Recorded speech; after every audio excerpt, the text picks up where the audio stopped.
Hey friends, it's Erin with the Inky Smile Craft Lounge, and today we are going to do a little technique called faux silk.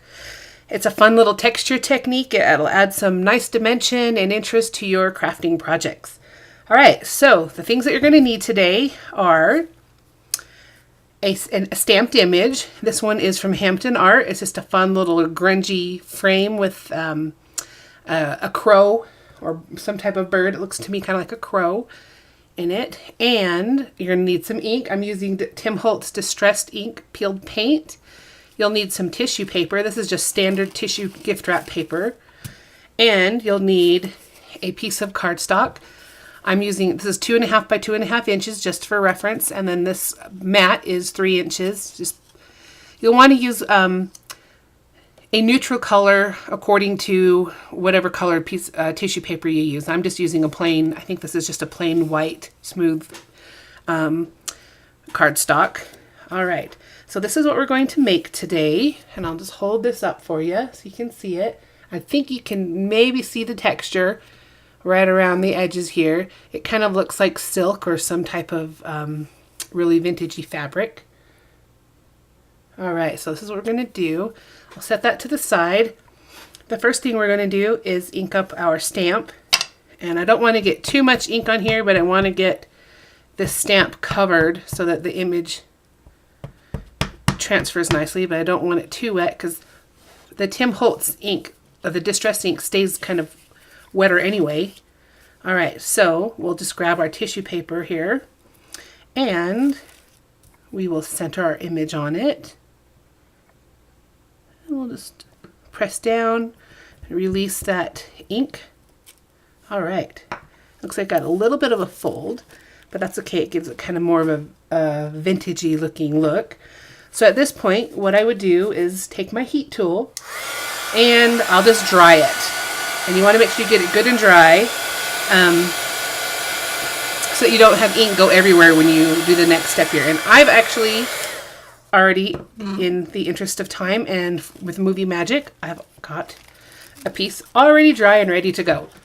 All right, so what you're going to do now is crumple this. And I like to kind of push my ink part into the center so just in case it's not completely dry, I don't get it all over the edges.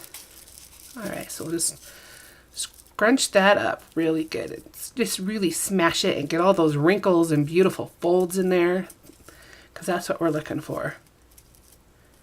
And then very carefully open it up. And you don't want to smooth out your wrinkles, but you do want your whole image to show up. All right.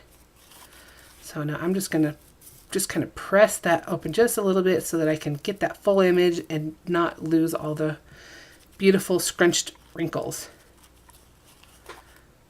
All right, there we go.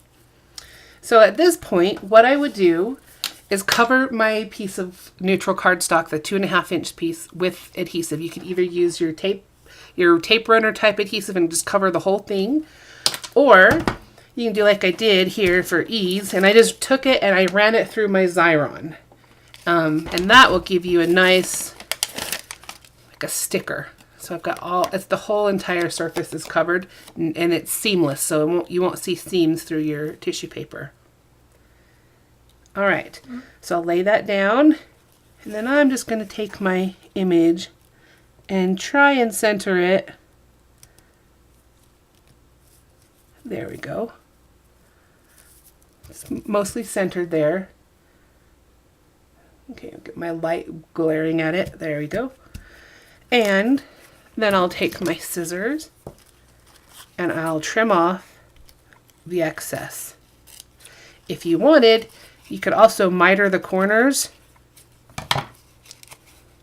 and just fold it over. But I like to I think I like just trimming it off. So what I would do is just trim it off and then mount it to your background. Obviously, there we go, tucking all the excess pieces. And there you go. Faux silk. Takes just a few simple tools and inks you have on hand and stamps you have on hand, and adds a lot of interest and dimension to your and texture to your craft pieces. All right, hope you enjoyed that. Go out and crumple up some tissue paper and have some fun with this technique. Have a great day.